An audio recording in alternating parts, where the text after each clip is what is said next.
welcome to my little prairie kitchen. This is a new video style for me. I don't usually sit and talk to the camera.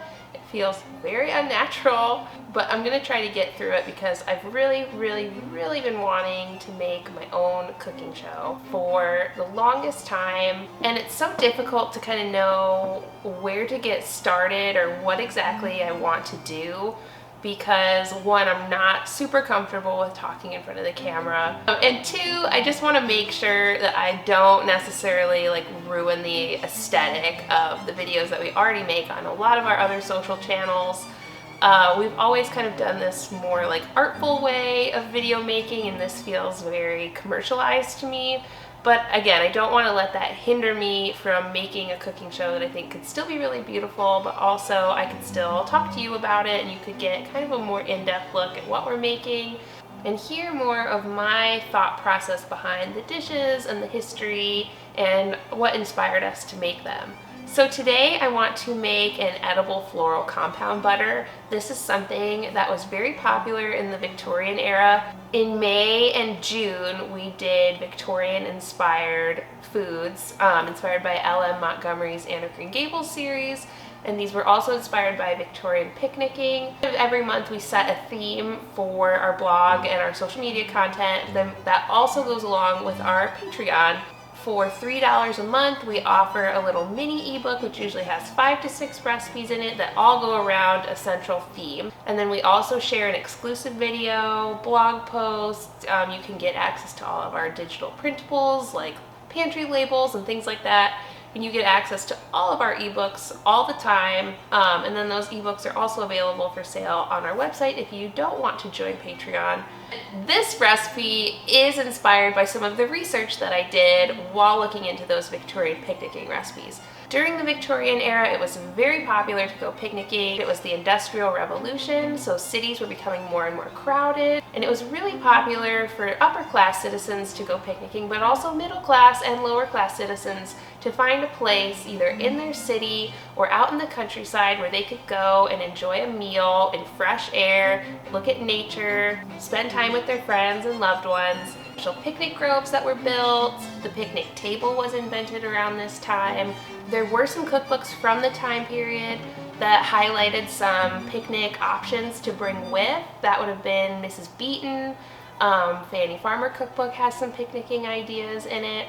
So as many of us know, it was quite popular or newly popular to have afternoon tea in the middle of the day at this time period. The concept of afternoon tea was due to that long stretch of time in between lunch and supper. Supper was often served very late in the Victorian period, so they would have tea around 3 or 4 in the afternoon to kind of get through that hunger pain, and they would have something a bit lighter to eat. You could have a full afternoon tea, which included several things like scones, sandwiches, desserts. But today we're going to focus on just the tea sandwich. The sandwich itself was something that Queen Victoria absolutely loved, and it could have so many different fillings. It would have watercress or some sort of vegetable like a cucumber or radish. It could have cold meats like roasted chicken, roast beef, salmon, and those are still things that we eat today. But one of the things that I thought was really interesting was tea sandwiches served with a compound butter. So a compound butter is going to be any butter that has a mix-in in it. Something like garlic or chives. It could have herbs. But the butter that I thought was most interesting was an edible flower compound butter, which is something that we have made in the past and shared on our blog. And I thought it would be really fun to try this with a tea sandwich. I never really thought to put it inside of a sandwich. I'm not quite sure what I'm going to pair it with yet. What I'm really excited about is that the raspberries are in season on our farm, so we're going to go out and pick some raspberries, and then we're going to make homemade butter, mix it all up together, and serve it on a fresh scone. And I thought that you might enjoy seeing me do that today. Anyway, let's get to it. We're going to go pick some raspberries, then we'll come back here and make butter.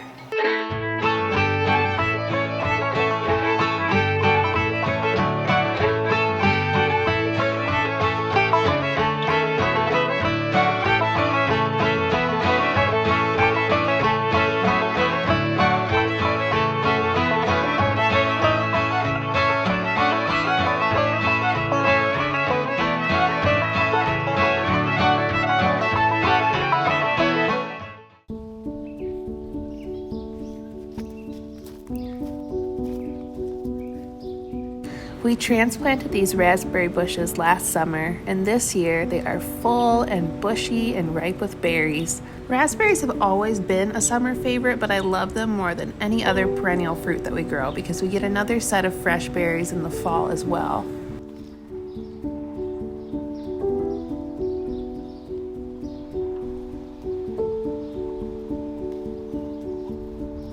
We are currently growing red raspberries and golden raspberries. The golden raspberries are incredibly sweet in comparison. I'm surprised that I was even able to find any, as my children tend to sneak out and eat them all before the adults can have a taste.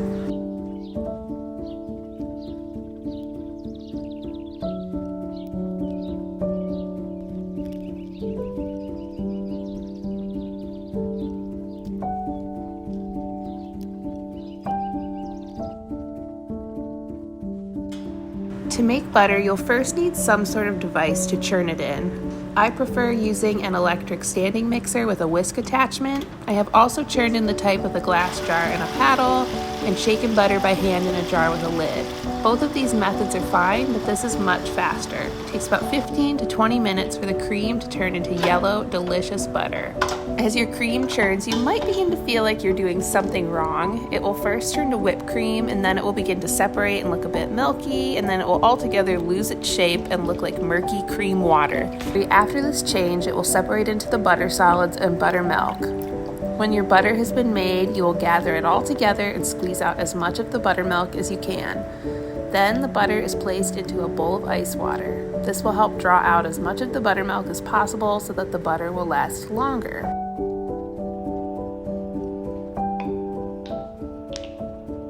You can use your hands or get butter paddles like I have. And we're going to save this buttermilk for making the biscuits.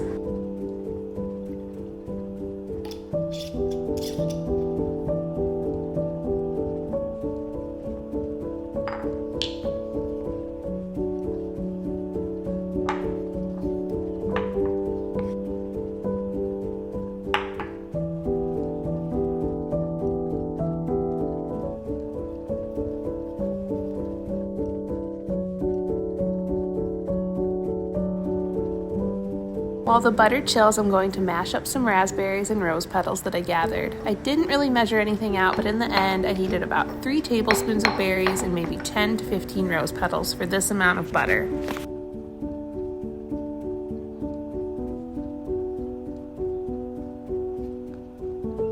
Then I whipped the butter with the crushed berries and added a little honey for some sweetness. Everything was mixed together. I wrapped the butter in plastic and shaped it, and then stored it in the fridge to chill fully.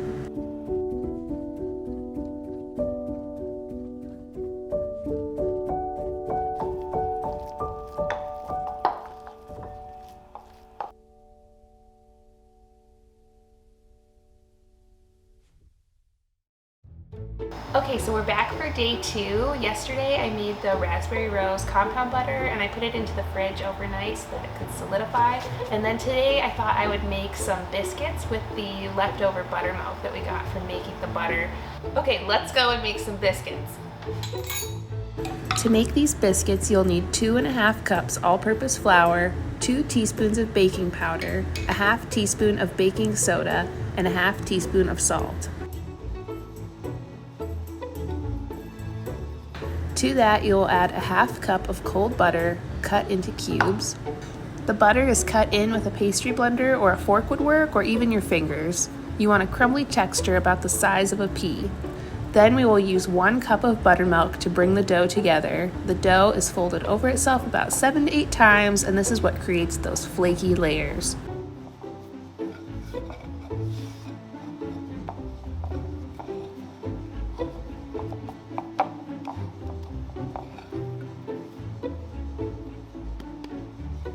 I pat my dough out to about a 1/2 inch thick and then cut straight down without twisting to cut the biscuits.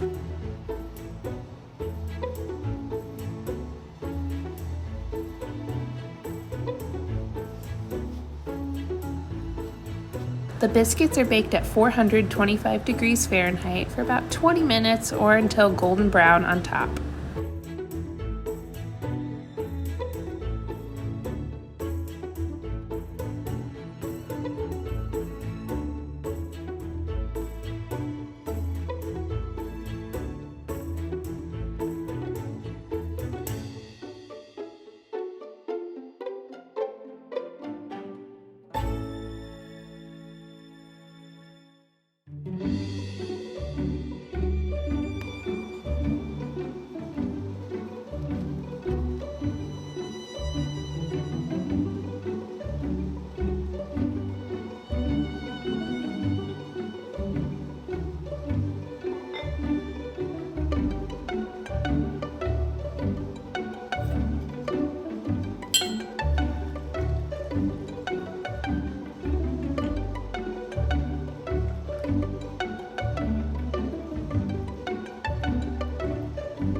Okay, so we finished up making our recipe. This butter did not turn out exactly how I was hoping. It's very sweet. It has a great flavor, but the raspberries actually ended up being a little bit too, they added too much liquid. Butter did not really like hold up how compound butters I've made in the past have. I know that that is because I added way too much raspberries into the butter after I had made it, and rather than making it again, I thought I would just kind of show you what the result ended up being like. And this doesn't spread well, and it kind of crumbles apart, so there's just too much liquid still in there. On the flip side of that, it's still really, really good. The flavor is excellent. The rose really adds this, I'm not sure how else to describe it, a florally taste to the butter. It's very strong in comparison to some other edible flower that I could have used, like lavender. I mean, lavender would be very strong. This just feels almost like you're eating a perfume. And the major thing that I realized after I made the butter and tasted it was that it really needed a good pinch of like flaky sea salt. Would have really brought that sweetness out. Now that the butter has softened a little bit, the flavor is not actually as strong as it was when I ate it when it was really cold. It does have a better texture to it now. Gosh, I love these biscuits so much. These are actually from my cookbook. It needs a little bit of salt. That would just really bring the flavors out. We're just gonna do that really quick. Ooh, okay. There's a little bit of salt left in here. Still.